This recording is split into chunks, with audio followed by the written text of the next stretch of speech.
we have a coronal mass ejection from the sun. Something so big that if I described it, they would listen to what I'm going to describe as the solar flash and they would say, Kerry, you're describing an extinction level event. Basically, we're all going to die. That's what they would say. It's not true. When the false matrix was very strong, it was that there was a protective wall around the planet that prevented the cosmic light from interacting with us. When we go through that transition into 5D, it entails a regression of age. More or less, what we're going to see is men's bodies reverting to like around about the age of 32 and women to around about the age of 29. So in other words, what did you look like at 29? Once we're in the 5D body, we stop having these tiny lifespans. What we have right now is a very unnatural lifespan. So we're going to revert to health, full recalibration of the body. So if a person's missing a limb, they're going to regrow the limb. All of that gets regenerated. That's what our body does at the ascension point. So that great solar flash that comes in is not our end, it's our beginning.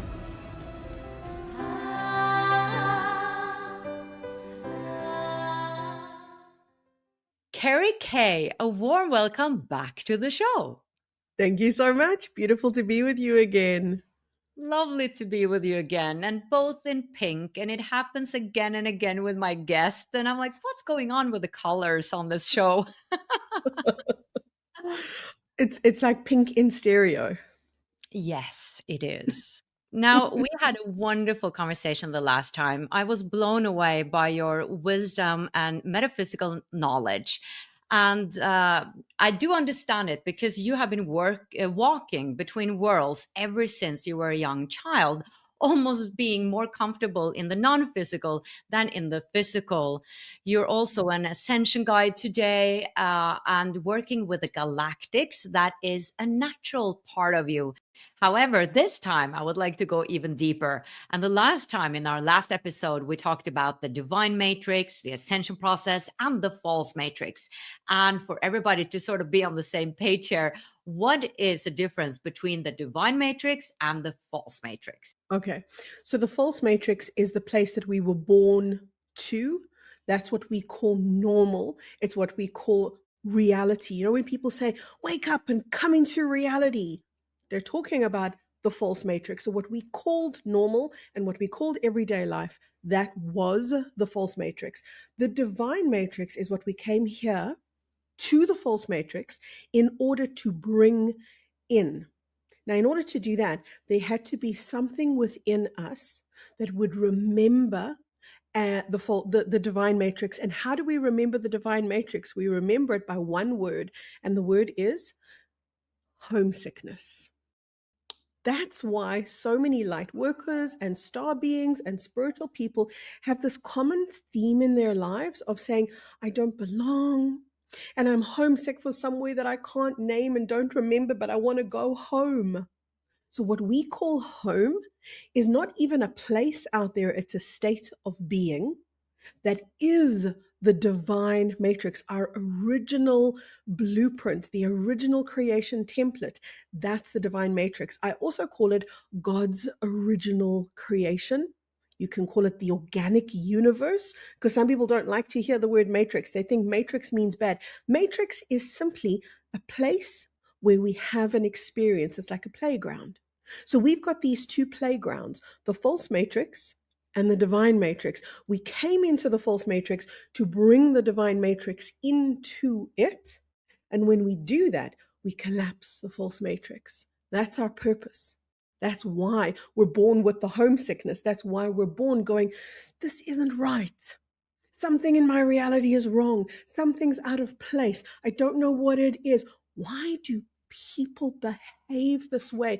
It seems insane. The world and war and famine and the monetary system, when we look at all of that and we say, this doesn't make sense, that's us remembering an alternative way of being.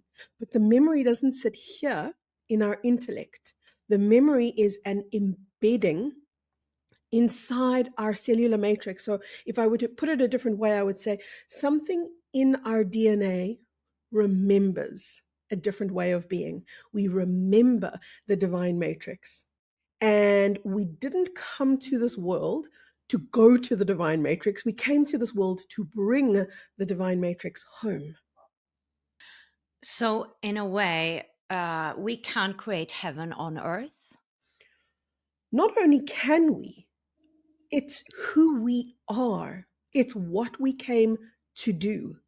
People always say, "Oh, Kerry, I wish I knew my purpose." And it's it's kind of funny, but we all really have the same purpose. And when I say that to people, I say, "We've all got the same purpose." They go, "Oh, that's disappointing. I don't want the same purpose as everybody else. I want a unique purpose. I want a special purpose." But everyone has this unique ability. Like, I can only bring in the divine matrix to the capacity and extent of what my soul is able to do. But your soul, and everybody listening, your soul is able to bring in that facet of the divine matrix that you are able to embody, that you're able to bring in. And we bring in the divine matrix by remembering who we are inherently. That thing called our essence, our signature essence energy, that still lives in the divine matrix. So it's not even like, oh, we could possibly bring heaven to earth. We should. It's why we came. It is our purpose. So, from what you know, why was the false matrix created and how? Oh, it's a beautiful question. And I'm going to really simplify it because I want to give you the answer in a few minutes instead of taking a day. Because the answer is so deep, literally, we could sit for a day and nitpick into it and delve into it. And every part of it is so interesting. So I'm going to really simplify it so that I can deliver it to you in a succinct way. The false matrix is a copycat system. So there were a group of, and there still are, a group of highly deranged psychopathic beings called archons. Archons are a group of beings, much like the angelics. They're a group of beings that have a very specific role. Using the angelics as an example, their role is to remember. That's the role of the angelics. Their role is to serve as an intermediary between humanity in the matrices of creation and God, so that they always have a means to connect to home. That's the role of an angelic. Then there are beings called archons. They also had a role, and their role was to hold darkness in focus. And in holding darkness in focus, what did they do? They created a landscape for another group of beings to hold light, because this is what darkness does. Darkness catalyzes light. So we become, in a very strange way, lighter and lighter because of darkness. If we didn't have density, there would be nothing to push us to grow. It's like if you didn't have discomfort. How would you grow? How would you evolve? How would you know that there's something beyond where you are? How would you aspire to anything? You would live in complacency. So the beings who embodied darkness, called the archons, had a very important role, and that was the role of catalyzing light so that we would evolve. But those archons became ever more depraved because they were playing the role of separation from source. That's how they could manage doing what they were doing. But then they became addicted to the separation. And the specific addiction that they experienced was the addiction of superiority. So for them, separation began to give them a sense of, I'm better than God. I'm bigger than God. I'm more important than God. You hear those words and you think to yourself, good Lord, I mean, that's a seriously depraved mind that can think of things like this. Yes, these are very depraved beings who hung around in that role for so long that it corrupted them to the point that they said, we don't want to be a part of the divine matrix. We don't want to play in God's world and God's creation. We want to make our own universe. But there's a byproduct to disowning God and disowning your place with God. And the byproduct is, if you disassociate from the creator, guess what happens? You lose your creative energy. So now these archons have got an amazing plan. We want to create our own universe separate from God, but damn it, we can't create. We lost our ability to create, but they're genius minds. They were operating at a very, very high level. So in their genius, they said, oh, that's fine. If we lose our ability to create worlds, we'll bring in beings. That's you and me and us human beings. We'll bring in beings who can create, and we'll get them to create on our behalf. And in order to do that, they can't know who they're serving. They can't know their role. They must imagine that they're free. They must imagine that they're making up their own mind, that the thoughts that they think are their own thoughts, not triggered by the news or any external being or circumstance or situation. So we became, in a sense, enslaved by them. What they wanted from us was our creative ability. So essentially, they gave us the landscape called the false matrix, but without our input. The landscape that they gave us would be literally lifeless, colorless, and formless. We created everything that we see in this realm. We are, and this is a very strange way to say it, but it's true, the creators of the false matrix. We're not the initiators. We're the unconscious creators of the false matrix. So we essentially keep it alive. And once we realize that, once we realize, whoa, I'm really powerful, I really am a creative being, and I was hijacked into the system for my creative talents, for my creative abilities. When we realize that, then we start gaining a sense of how powerful we are. And we start understanding that we are prized in the universe for our creative power. We're prized, we're sought after because of that. So here we've got these archonic beings who've hijacked essentially us into a false matrix. And I must clarify something here, because this is a place where a lot of people get confused. I say two things, and when people hear these two things, they think that they're contradictory, but they're not. The two things I say are, number one, we were hijacked into the false matrix, and number two, we chose to be here. And when people hear that, they go, both can't be true. Kerry's contradicting herself. Both are true. We knew we were going to be manipulated here. That's part of living in the false matrix. We knew that we were going to face all of these illusions and confusions and the unconsciousness that we were going to experience. We knew that that was part of the false matrix, but we elected to participate in it anyway. So that's how we got drawn into the false matrix. And then we spent so much time here that we forgot where we came from. We forgot home. So because of that, we had a whole lot of light workers on planet Earth who, for want of a better way of saying it, they were stuck here, stuck because they couldn't remember their origin. They couldn't remember where they'd come from. So what we did is we brought in a new wave of light workers. These are the yous and the me's who are becoming conscious now. In other words, we're the ones who had our spiritual awakening first, because we came in to remember before everybody else could remember, so that we could spark or trigger the awakening. And in so doing, oh, I'm looking at the light that's coming in through my window now. I've never had such white teeth in my whole life. Look at that. It's fun. Oh, God. We're light workers because we have to take ourselves lightly, huh? It's like dancing around in your face. Yes. Oh, I could be a disco ball. Oh, what fun. God, that's beautiful. Yeah. Yeah, so that's the story. In a nutshell, that's the story of the false matrix and how we came into the false matrix. Whether we say I was hijacked in or whether we say I chose to be here, that's the story of how we became participants in the false matrix.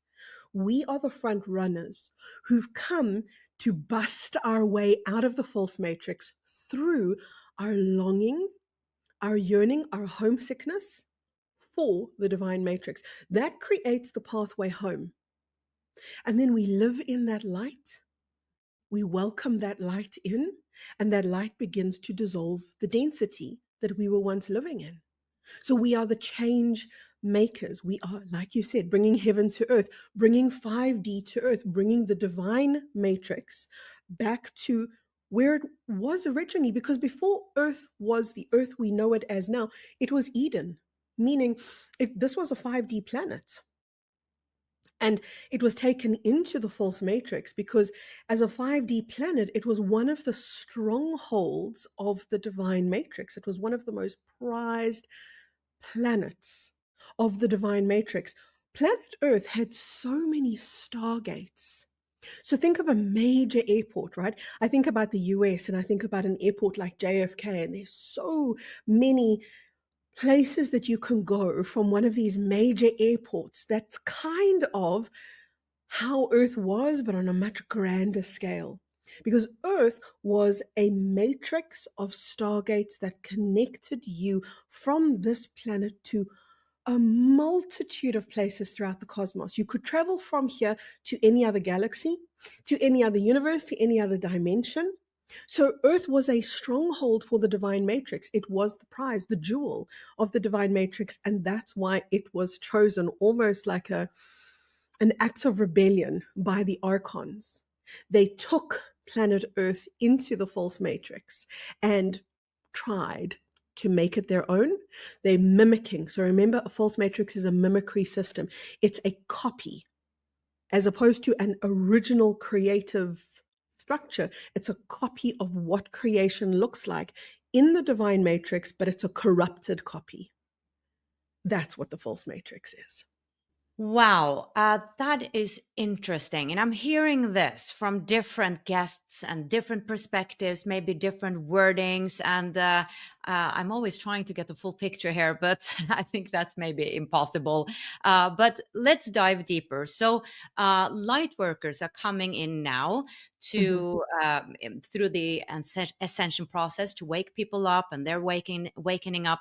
And these are archons, Archons, yeah. yeah, are they resisting this, and who are they? I didn't quite catch who they are they living on earth? Are they extraterrestrials? Are they sort of just on the other side controlling this? Yeah, it's a good question. We could think of them as being on the other side controlling this because they're not human and they're not on earth, and there's a reason why.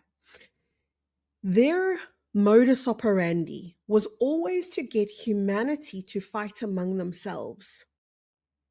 Because if we do that, if we're embroiled in struggle among ourselves, we never stop to look up and see who the real enemy is, who's actually pulling the strings. So think of human beings as the puppets. And think of the archonic forces as a group of beings. They are not in physical form. They are in we could think of it as a light-bodied form that has been corrupted and embedded into and interwoven into the light-bodied form that has been corrupted are AI programs. So they're actually a merge of what was once an organic energetic structure and an artificial intelligence. They are a bridging of both. Their modus operandi, like I said, was always to puppeteer the human beings. So if you create the visual, you'll then see these puppet masters, these invisible puppet masters who are the archons. And you'll see them pulling the strings, so to speak, of the humans. And you'll see the humans knee-jerk responding to the puppet masters pulling their strings. And an example of that is go watch the news today. Doesn't matter what country you live in, look at how divisive it is. Look at your politics, look at your monetary situation, look at how divisive your own personal economic and political climate is in your country. And what you're going to see is the remnants of the puppet masters. It's as extreme. The polarity is as extreme. Why? So that we never stop to look up and say, who's pulling my strings? And we then remain enslaved. And this is how we've been creating reality. We've been creating reality on their behalf. So, for example, again, use that thing about the news. We're now watching the news. We're getting heated. We're getting upset. We're perhaps building anger or fear or resentment, whatever it might be. All of those energies are potent and they create reality. The fear, the anguish, the resentment, it creates and fuels a reality. And this is what the archons have been doing, so that we never suspect that our strings are being pulled. Because it's like this, when I say to people, we live in a false matrix, they say, well, what is a false matrix? And I say to them, it's a prison. It's a prison that you live in, but you can't see the bars. And if you can't see the bars, you imagine that you're free. You imagine this is it. This is life. This is reality. This is how it's always meant to be. There's nothing wrong here. There's nothing wrong with me. We might even doubt ourselves and say, I wonder why I feel so upset and why I can't move forward in my life. We sort of start to think that it's me, it's ourselves that must be at fault. Meantime, we're just living in a very, very unnatural environment. So the false matrix is invisible, and the archons, very importantly, are invisible to us. The false matrix, I described it earlier as a prison cell. It's a very specific prison cell. It is a mental realm matrix. What that means is that we, as a multidimensional cosmic being, so in other words, our original form, has multiple layers to it, multiple light bodies that we're comprised of. One of the light bodies that we're comprised of is called the mental body. And the mental body correlates and corresponds to everything that we think. And what they did, the archons, is they, in a sense, limited us from being able to perceive all other levels of reality.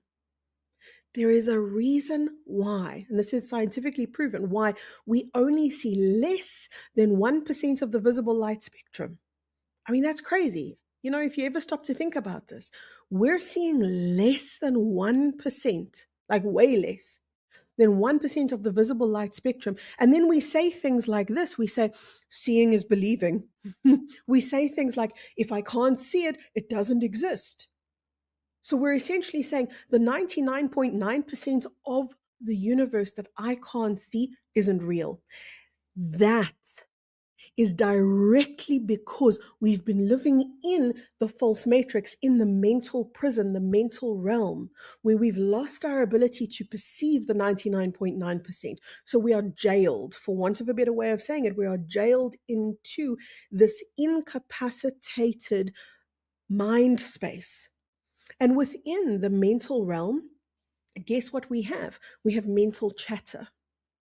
We have this constant chatterbox brain, this constant dialogue of self-doubt, of self-criticism. And guess what we think? We think these are my thoughts. This is me self-doubting. This is me self-criticizing. And yes, it is, but actually it's you picking up on purposeful disturbance patterns woven into the energetic structure of the false matrix. That's where all those thoughts come from. So we're controlled by thought. We're controlled by the mental realm that we live in. And this is why a large part of my work focuses on getting people out of the mental realm. People always say to me, Kerry, we've got to break out of the false matrix. Like, they're legit, they're serious. They say, we've got to break it out. We've got to get out of this prison cell. We've got to bust out of it. We've got to break it down. That's insane. You're never going to break out of the false matrix. You're actually only going to reinforce the false matrix by trying, but you can transcend it. And you transcend it the moment that you voluntarily enable your ability to reconnect with the other layers of energy that you are. You are a field of multidimensional energy that has been compressed into this place where you only experience the mental realm, but you still exist in all the other realms. And that's why it's so important, the simple thing, so important for people to remember how to feel. Because you think thoughts, but you feel energy. And when you feel, you're starting to gain access to the 99.9% of the world that still exists. So the archons themselves exist in that tiny space called the mental realm. They're not the big scary monster we think that they are. They only exist inside the mental realm, and their impact has been so big for us because we've been living inside the mental realm. But once we free ourselves, note those words, we free ourselves. Nobody gives us freedom. Nobody is going to come to you and say, here you are, here's the keys to your freedom. I'm going to set you free. No, we set ourselves free by tuning into that 99.9%. That's our power, and it's kind of like a superpower, but it's also why so much energy is set up to distract humanity right now from feeling. We're so distracted into think. So there's this anxiety-inducing, overwhelming bombardment of information out there. We live in the information age, right? We have this constant now new AI interference as well. So it's like thought. This is because the archons are desperate to keep us in the mental realm and to prevent us from, I want to say escaping, but escaping is the wrong word. It is transcending.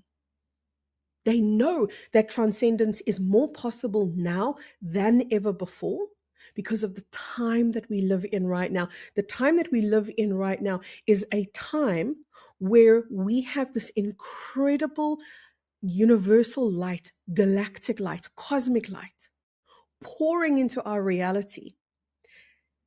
And it upsets the structure of the false matrix if we connect to it. So it's kind of like the universe is talking very loudly. If I could put it in very simple terms, the universe is talking very loudly and we're starting to listen, and the archons are getting desperate. So they're turning up the ante, turning up all the tricks that they can to keep us in mindlessness and distraction. It makes a lot of sense, like this resistance and this chaos that's coming up now, and the resistance towards, going into the heart and finding solutions and Yeah. living in unity and harmony. Yeah. And I was actually thinking about, just when you said it, do we receive help, or is it only us who needs to wake up? Because you Yeah. said a lot of energy is coming towards the planet from the universe.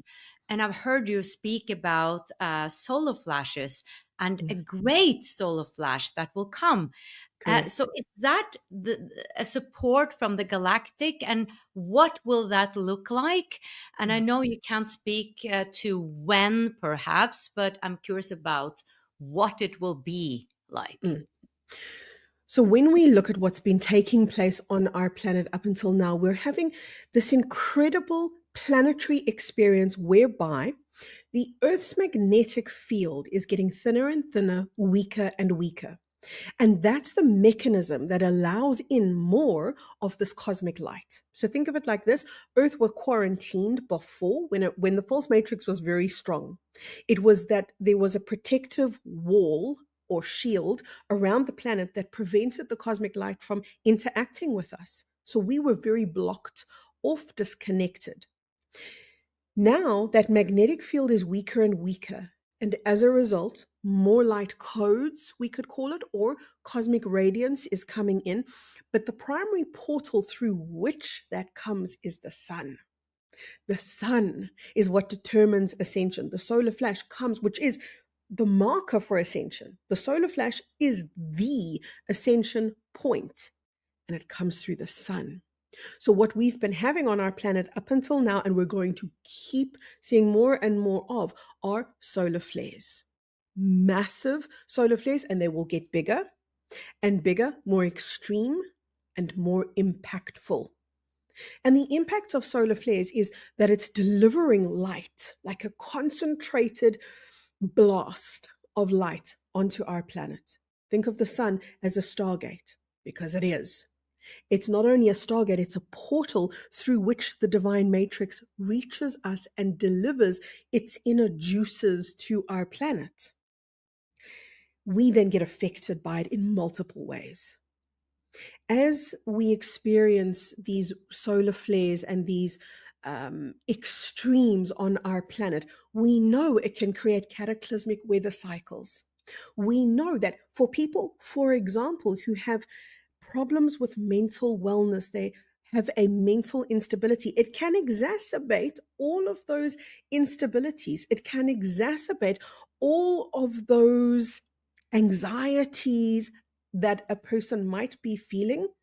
And if left unchecked, if left unmanaged, the solar flares almost force that to the surface, exacerbating all of the unhealed stuff within the individual. So we know as well that as the solar flares come in, for example, it can create havoc with radar systems. It can disrupt not just the weather, but our communication systems. The satellite systems of the planet are highly, highly dependent on the stability of Earth's magnetic field, and our magnetic field is highly unstable at the moment. I'm sure you will have heard people say this. They say the veil is getting thinner. It is, but the veil is the magnetic field. So when they say the veil is getting thinner, yes, the magnetic field is getting thinner, and that is what is facilitating more and more of this cosmic interaction, which is connecting us with that 99% of who and what else we are. Ascension, as I said to you, it's that point, the solar flash, wherein we have a coronal mass ejection from the sun. That is something so big that if I described it to you or anybody, they would listen to what I'm going to describe as the solar flash and they would say, Kerry, you're describing an extinction level event. Basically, we're all going to die. That's what they would say. It's not true, but that's how big and how extreme the great solar flash is. It is an entire coronal mass ejection. So if you think about the entire coronal mass of the sun, and you think about that being ejected towards our planet, or our planet being in the field of that, you'd say it's going to fry us all. It's going to frazzle us all. Nothing would survive that, except that is what initiates ascension. Ascension is not death. It is a life within a life. It is an upgrade that is catalyzed through this extreme solar flash. When it happens, something within our body is triggered, and that something is a magnetic field. So as the solar flash happens, our body begins to eject its own cocoon, if I could put it that way, its own safety shield, safety field. And that is the body's own magnetic buffer between what's coming in and the physical body. Within that cocoon, the body then gets to transcend from the physical, dense, 3D carbon-based form that we've been living in into the 5D lighter bodied. I say lighter bodied, not light body, lighter. That means we're still going to be physical. We're just going to be a lighter version of the physical body that we see right now. That's what our body does at the ascension point. So that great solar flash that comes in is not our end, it's our beginning. Wow. And I know you can't really say when. Still, I've heard you mention 2040. So well, yeah. 2040 is almost like the deadline, I could say. In other words, this has to be done by 2040. However, do I see this taking place in 2040? No, I don't. I see it taking place a lot before, a lot sooner than 2040. But that's where I can't give a prediction. And I can't for numerous reasons. I can't because I'm not allowed, I'm not supposed to, and no one is. There's a reason why we're not being given a date. We're not being given a date because it doesn't exist, because the ascension is a reality that we're all collectively creating still. And sometimes we bring it closer to us, and sometimes we push it further away. And what we're doing right now is we are gathering ourselves to bring this ascension in. We're gathering our energy, we're harnessing our collective energy to bring this ascension in a way that allows for most of the planet to ascend.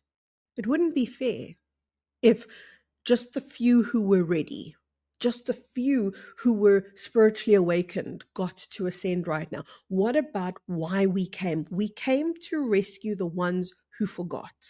We have to give them time to wake up. We have to give them time in the ripple of our awakening so that they can also have their awakening.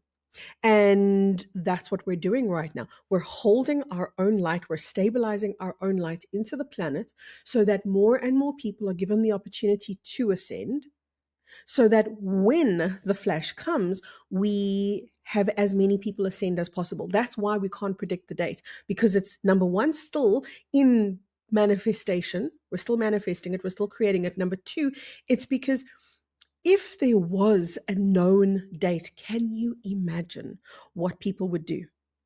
They would go crazy. They would sell all their stock, sell their house, go binge drinking and do crazy things because it's the end of the world, they would say. They would stop growing. They would stop working on themselves. They'd say, what's the point? What's the point? Ascension's coming, it's all over now. So there's a very important reason why we're not supposed to know. And I'm very careful to not give predictive dates. I can say to you it'll be before, I feel that it'll be before 2040. I can say to you that it's likely, but that's all I'm saying is it's likely to be more like, I would say 2030s, somewhere in the early 2030s. That's what feels right for me. But would I live by that prediction? No, I would just say that's right now what's most likely and therefore most possible. But I'm very aware of how quickly things can change. Do you know that we've had a couple of failed ascension attempts? Like, we were supposed to ascend in 2012, we didn't. Then our next ascension date was 2016. Also, we didn't. 2023 was a very big possibility for ascension. We didn't. So these are 3 failed, so-called failed ascension attempts. And that's okay. Like, we're gathering our senses, we're gathering ourselves, we're gathering our energy, and we're learning by our failures so that when the big one comes, we get it right. We almost need these practice rounds to mess up on so that we can harness our ability a little bit more. And every time, what are we learning? We're learning how to be more love, how to be more personally responsible for ourselves and not blame everybody else and think that everybody else must fix the world. We're learning things like, I'm here to be the change. Every time we fail an ascension, we have a massive spike in our spiritual growth. So ascension happens when it happens. So, if I understand you correct, you said that it will be extreme, the solar flash event, but we're not going to perish, we're not going to disappear or die because we are transitioning into another suit, another body. Was that? Yes, essentially, but think of it like this. Think of the butterfly that is born from the caterpillar. So that's a really great example of metamorphosis. We're going to metamorphosize into a truer version of self. So this human version is adapted to the false matrix. Now, one of the examples that I give for this, and there are multiple, but one of the examples that I give for this is, if you look at our faces hold no facial symmetry. So, like, we have one, and it's a crazy thing. If you've ever looked at your face, your face is like a mishmash, every single one of us, of our eyes and our nose. Like, we've got one nostril bigger than and another smaller than. We've got one eye lower, one eye higher. We've got 2 hands, but they're not the same size. We've got 2 legs, 2 feet. Everything is to a minor degree out of symmetry. Your smile, one part of it is higher, lower, etc., etc. So the cheeks, the cheekbones, same story. So that is a direct result of living in the false matrix and having a form adapted to live in the false matrix. There is a form of ourselves. And I'm not saying that that form is perfectly symmetrical. What I'm saying is it's more symmetrical. Because that's something that I noticed. When I started connecting with the galactics, I always thought to myself, why are they all so beautiful? Like, honest to God, if you look at them, you're speechless and spellbound by their beauty. It's like, you know you're staring, but you can't stop staring because you've never seen something so beautiful, kind of beautiful. That's what they look like. And I stayed at them for long enough to figure it out. Oh my God, that's the difference. Their faces are more symmetrical. And then they say to me, yeah, it's because the form that we live in is from the corrected matrix, meaning the form that they're living in is more of their natural signature energy, more of their divine blueprint. Now, this is also interesting. When we go through that transition into 5D and therefore into our 5D body, it entails a regression of age wherein, and this is very approximate, it's not absolute, but more or less what we're going to see is men's bodies reverting to like round about the age of 32 and women to round about the age of 29. So in other words, what did you look like at 29? That's more or less the age range that we will regress to in terms of how we'll end up looking. So then I know people are going to say, oh, but what about our children? What about our children? Will stay 16 or 15 or 12 or whatever it is until they reach their adulthood. But it's more like a mature adulthood. And we sit in that mature adulthood for anything up to 1,000 years, in some instances, even more. So a lot changes once we move into the 5D body. Once we're in the 5D body, we stop having these tiny lifespans. What we have right now is a very, very unnatural lifespan. Our natural lifespan is more like 1,000 years, sometimes much more than 1,000. So we're going to revert to health, full recalibration of the body. So if a person's missing a limb, they're going to regrow the limb.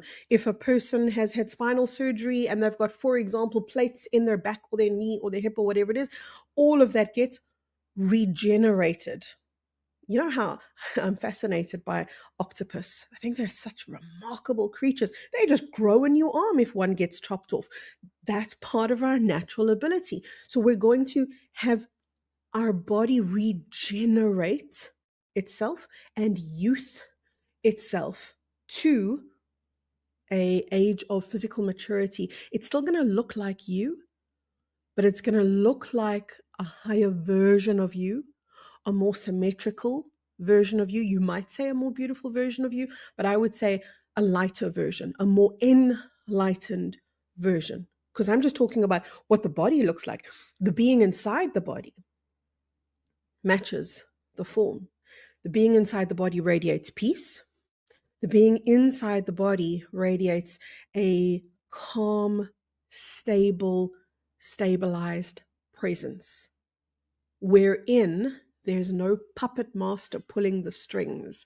They've become sovereign. They've become autonomous. They've become masters of their own reality, masters of their own energy. So a lot shifts, not just the physical level. The inner energetic and emotional level also shifts because it's the whole human coming online.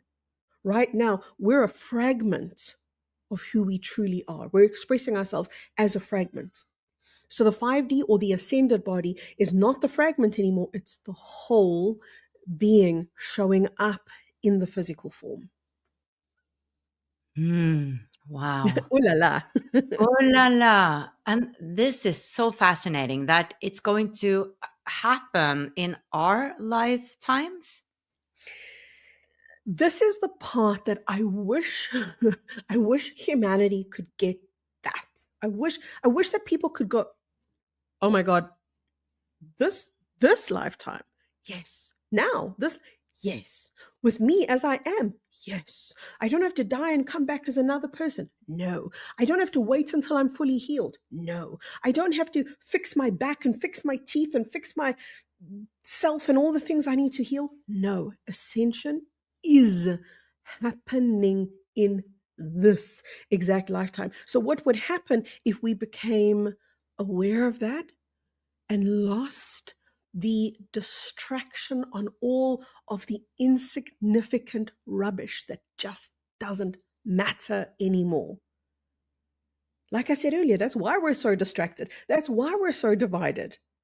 It's because those puppet masters don't want us to stop, take stock, connect to the enormity of what's actually happening in this lifetime. Yeah, I've noticed it myself that sometimes like you want to do the right thing, or you are working on yourself and you're practicing self-love, and this resistance or this thought of you're not good enough is just so strong. Like there's a pull of going back to the default, the old story of me, how I thought before. I'm just surprised how strong that pull is, that it wants me to believe in the former Jannica. And another thing I wanted to mention when you said that we might look like when we're 30, my mom had a beautiful experience seeing her father from the other side. And he turned up from a dream. He started in a dream, like having a hood, walking ahead of her. And then he moved around, and he was standing by her bed, at the top of her bed, and he was so serene in his face, and he was 30, like around in his 30s. And I've also read many times that the spirits from the other side like to show themselves as being around 30s because that's when they felt the best. And I'm just seeing, similarities like that again and again. So maybe that's where we're most comfortable, or most Mhm.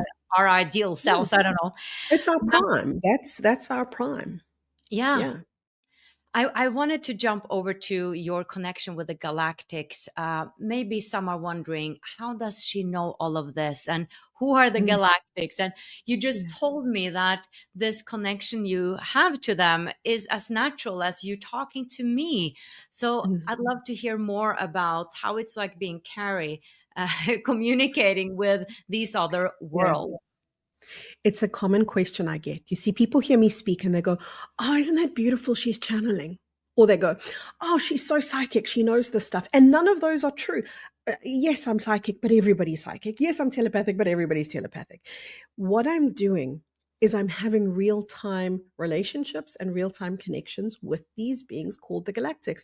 And this originated in a very sick childhood where I got the opportunity to be in and out of my body. It was a beautiful gift because it gave me the ability to connect with beings in the energetic realm. So that became very familiar to me. Then in my early 20s, I began to connect with the beings that I now today call the galactics. And people say, "Why do you call them the galactics?" And I say, because alien is just rude. Like to me, if I say, "I'm connecting to the aliens," first of all, I sound like a whack job. And second of all, I just think it's derogatory and rude. They are galactic beings, but they're so amazing because they've always said to me, "But Kerry, so are you." And therefore, I say to everyone, "But so are you, so are we." Every human being alive lives where? In the galaxy. Therefore, every human being alive is also a galactic.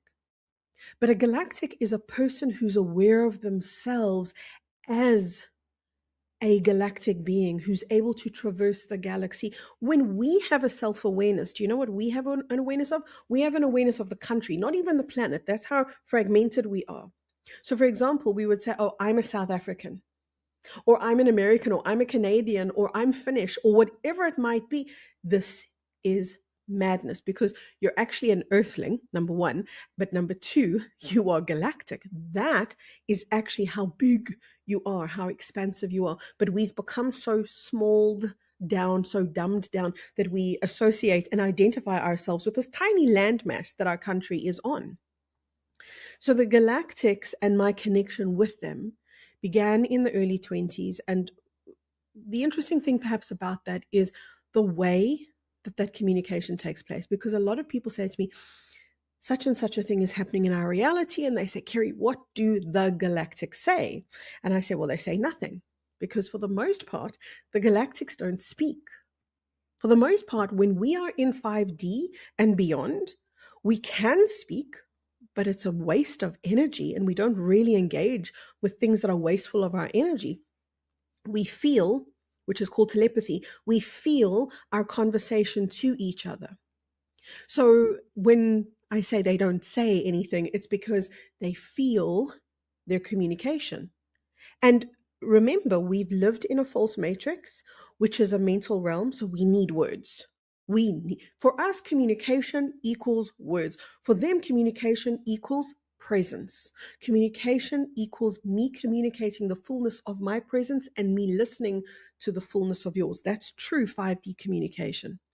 So one of the first things that I learned from them was how to be silent and how to be still and how to listen into the silence, listen into the stillness. They were very, very frustrating teachers to me. And I say this because in the very beginning, I thought, why don't you guys speak? What are you doing? You're sitting in my room. Answer my questions. Can you imagine? You're sitting with a friend and you're speaking to your friend and your friend just sits there. That seems odd. So I couldn't figure it out until I got silent with them. And then I realized, oh, right, here's the communication. So my communication with them is as real to me as my communication with you. In fact, if I'm very honest, it's more real. Do they appear physically, or is it sort of you're looking through them or seeing them through your third eye? And who are they? Are they from a certain planetary system? So I'm very curious about who they are in general. So they come from many different planets, but what they have in common is not their point of origin, but how they express themselves. So what I would describe to you is the galactics are a group of multiplanetary beings that are at least 5D and beyond. So some of them are 60, some of them are 70, some of them are up to 12D. The majority of them are 5D. They're a group of beings. Some people hear that and they go, oh, I think she's talking about the Galactic Federation of Light. No, she isn't. She's talking about the Galactic Federation of Light. I'm not saying it's not real. I'm saying that's a very human version. It's a very 3D idea of who and what the galactics are. The galactics, we as 3D physical humans, because you asked me, where are they? Are they physical?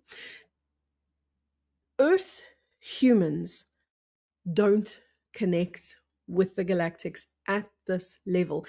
And I'm not saying to you that I connect with them at this level because I'm the chosen one and I'm special. What I'm saying to you is I spent a childhood on death's door. And part of that interaction was getting into a familiarity with 5D energy.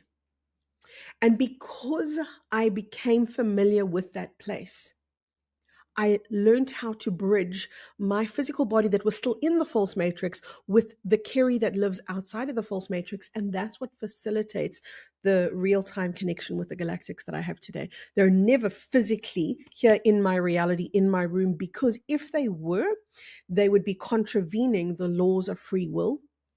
And that's because their ripple of their energy would be so strong, it would dissolve the false matrix so quickly that we would ascend before everybody was ready. So they can't come physically into my room, but I and them can bilocate into, maybe I could describe it as a bubble or a field of reality where the two of us can have these conversations and connections. I am as real there as I am here. They are as real to me as you are to me and as my husband is to me. So it's a place that I've become familiar with. What an interesting life you have. I mean, how rich it must be communicating with all these different beings, seeing into other worlds. Like, that's something I've always wanted to do. And believe me, I've tried. I've had my few spiritual experiences, but they seem to have gone away a little bit. But I just feel good, like better in my life now. But I would love to, have some communication at some point. But maybe it's coming with a flash and everything. That's what I want to say. It is. It is for all of us. For all of us. I'm just showing people what's possible until it's available for all of us. What is the most important teaching you have for humanity right now? Oh God, there are so many, but one of them that comes to mind right now is this one. I'm always surrounded by people when they come into my online community. One of the first questions that they ask me is, how do I get from where I am to where I want to go? So, for example, how do I ascend? Or how do I become enlightened? Or how do I heal this disease? Or whatever it might be. How do I become abundant and wealthy? This is my answer. You first have to be where you are before you can move on from where you are. Most people don't want to be in 3D. So they're busy hanging out in their mind. And remember, we're trying to escape the mental prison, right? So this isn't helpful. They're busy hanging out in their mind in an imaginary 5D scenario instead of getting physical in the body, grounded, real, authentic, and present. Most people are afraid. Most, especially spiritual people, are afraid of being in the now because it's imperfect. And they've got all these blinkers on because they don't want to be in the now. And the blinkers are things like, oh, for example, I dealt with this lady who had severe back pain, and she says, no, my back is getting better and better every single day. She wouldn't acknowledge I'm in agony right now, because that was the actual truth. She'd been spiritual for so many years that she had learned these spiritual techniques of essentially denying her pain. She was trying to transcend it with words. And my teaching is, you cannot transcend the false matrix by being in the false matrix. We've been taught to do that. We've been taught spirituality of the brain, spirituality of the head. So we've been taught to use words and affirmations to try to lift us out of where we are, instead of actually doing the opposite and getting real and anchoring into ourselves. And there's that example of the woman with the back pain. I had to teach her to just get real and honest, and she broke down in tears and she was like, Kerry, it's so sore and my back really hurts. And I was like, yes, I know, but now you can heal your back, because now you're getting real about your back. Now you're learning that you cannot move on from where you are until you are where you are. What a simple but true and profound and life-changing teaching. So she got to get real with her back pain, and then only could she connect with the version of her with the healed back. Then she could bridge from the her that she's anchored into now to the her that she is in the higher realm. And now true healing can take place. This is what we all need to learn. We all need to learn to get off of the fairyland vibe that our spirituality taught us to live in. It was very fantastical and unreal, and it was great. It served us. I'm not saying it was bad. I'm saying it served us for where we were in time. We weren't able to connect to what we're able to connect with now.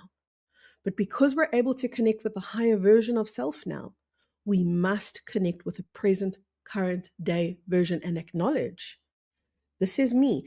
This is the pain I'm in. This is the anxiety. This is the whatever it is. Whatever is real, just let yourself be there first. And then you can almost instantaneously create a connection with the you that has transcended everything you want to transcend. Maybe this ties to something I saw on your website, that you're saying there are many purposefully laid traps upon the spiritual seeker's path. I thought that was interesting. Yeah. I listen to current day spiritual teachings and I cringe a lot of the time, because I know how untrue it is. I know how unreal it is. And I know how it binds people to, I know its purpose. It's to bind people to the false matrix. When people say, for example, your thoughts are so important. Your thoughts are so powerful. I know that they're powerful, but their power is minute in comparison to the power of the energy field behind the thought.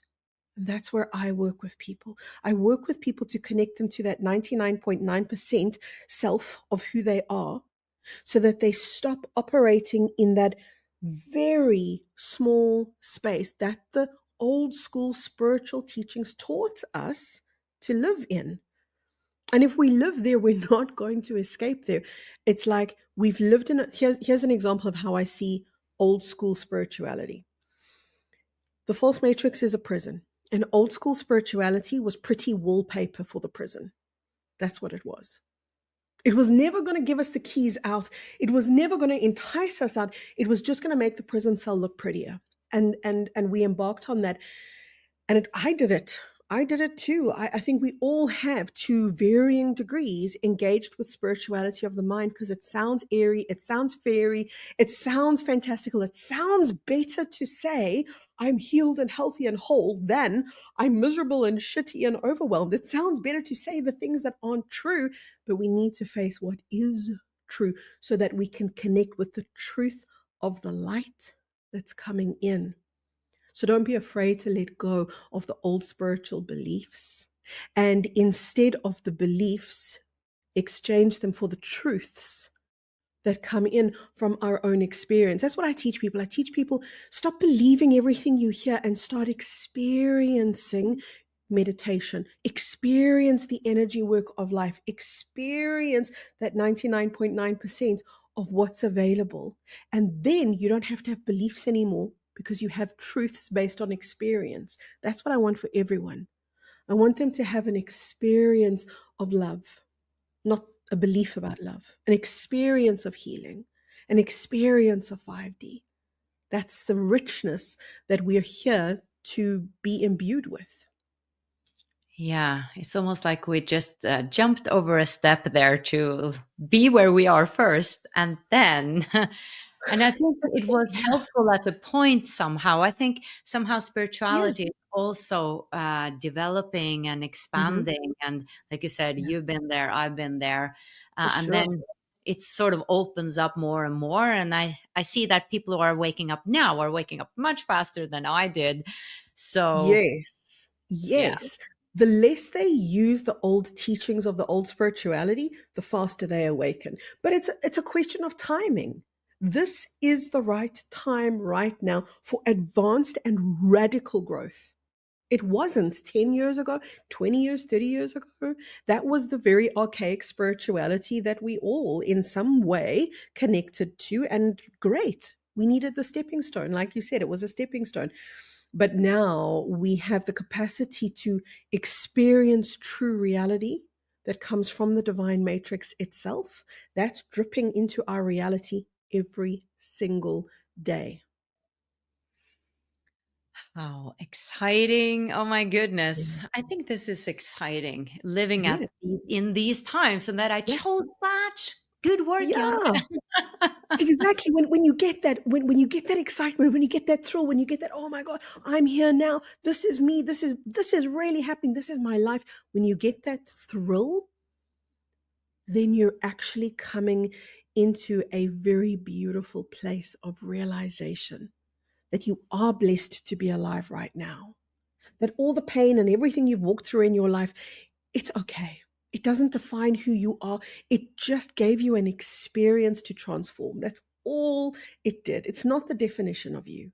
The definition of you is something so much bigger, so much more powerful, so much more loving, so much more profound. And we're here in this life to connect with the true self and be. Connect and be the true self. Oh, Hmm. thrilling. And speaking of the true self, there are a couple of questions I ask all my guests. And the first one is, what is self love to you, Kerry? Self love is my ability to see myself. The more real I can be with myself, the more real I am, the more authentic I am in my connection to self, the more I'm engaging in self love. Even if what I connect with is pain and I connect with resistance, it doesn't matter what I connect with.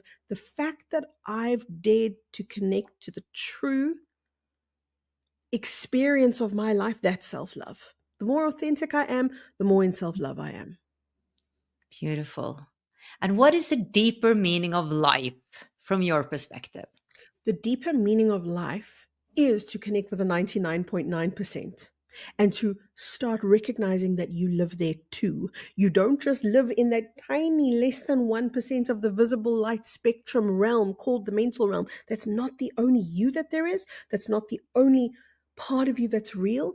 There is that vast self that is so vast, I would even call it an infinite self. The meaning of life is to connect with that.